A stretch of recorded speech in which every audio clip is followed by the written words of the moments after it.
कबूतरखाना प्रकरणामध्ये आज सुप्रीम कोर्टामध्ये सुनावणी होणार आहे। हायकोर्टाने कबूतरखाना बंद ठेवण्याचा निर्णय दिलेला आहे। हायकोर्टाच्या निर्णयाला सुप्रीम कोर्टामध्ये आव्हान देण्यात आलेलं आहे। सुप्रीम कोर्टात आज सुनावणी पार पडणार आहे। पल्लवी पाटील यांनी कोर्टात याचिका दाखल केली आहे।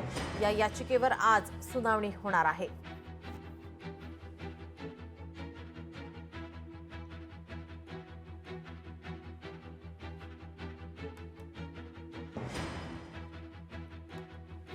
कबूतरखाना प्रकरणामध्ये आज सुप्रीम कोर्टामध्ये सुनावणी होणार आहे। हायकोर्टाने कबूतरखाना बंद ठेवण्याचा निर्णय दिल्यानंतर सुप्रीम कोर्टामध्ये आव्हान देण्यात आलेलं आहे। पल्लवी पाटील यांनी कोर्टामध्ये याचिका दाखल केली आहे आणि या याचिकेसंदर्भात आज ही सुनावणी पार पडेल। या सुनावणीकडे आता सर्वांचं लक्ष असेल। कबूतरखाना आता सुरू होणार की बंद राहणार याकडे आता सर्वांचं लक्ष लागलेलं आहे।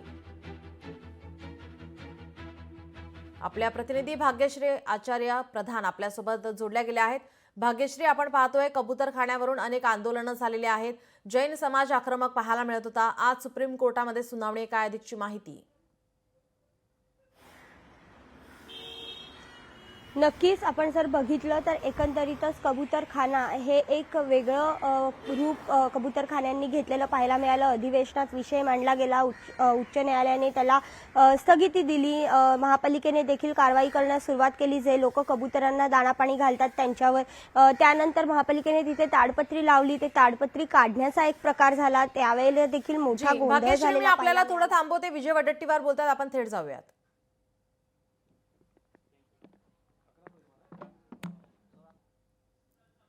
याच संदर्भात विजय वडेट्टीवार यांची प्रतिक्रिया समोर येत होती। मात्र या ठिकाणी आपल्या प्रतिनिधी भाग्यश्री आपल्यासोबत जोडलेले आहेत। भाग्यश्री, आज सुप्रीम कोर्टामध्ये सुनावणी पार पडणार आहे। किती वाजता या सुनावणीला सुरुवात होईल? साधारण 11 नंतर ही सुनावणी पार पडणार असल्याची माहिती पल्लवी पाटील ज्या याचिकाकर्ते आहेत त्यांनी दिली। कारण उच्च न्यायालयाने जी स्थगिती दिली होती त्याला आव्हान देणारी ही याचिका आहे। खरं तर आधी ही याचिका 13 तारखेला होणार होती अशी माहिती मिळाली। मात्र स्वतः पल्लवी पाटील यांनी लोकशाहीला सांगताना ही याचिका आज होणार असल्याची माहिती दिली आणि 11 नंतर ही याचिका सुरू होईल असं देखील त्यांनी सांगितलेलं आहे। नेमकी काय याची सुनावणी होते हे बघणं महत्त्वाचं आहे। कारण ज्या पद्धतीने काल जैन मुनी यांनी देखील शस्त्र हातात धरण्याची भाषा वापरली होती, त्यानंतर आम्ही कोर्टाला मानत नाही असं म्हटलं होतं। या संदर्भात आज काही टिप्पणी सुप्रीम कोर्ट करणार का? कारण जर कोर्टाला तुम्ही मानत नाही तर असा प्रत्येक समाज उद्या उठून असं बोलू शकतो की आम्ही कोर्टाला मानत नाही। त्यामुळे या संदर्भात आज सुप्रीम कोर्ट नेमकी काय टिप्पणी करणार याकडे सगळ्यांचं लक्ष लागलेलं नीलम पाहायला मिळतंय। जी नक्कीच, याचे अपडेट आम्ही तुमच्याकडून घेतच राहू। तुर्तास धन्यवाद तुम्ही दिलेल्या माहितीसाठी। लोकशाही मराठी ऐका, पहा, जागरूक रहा।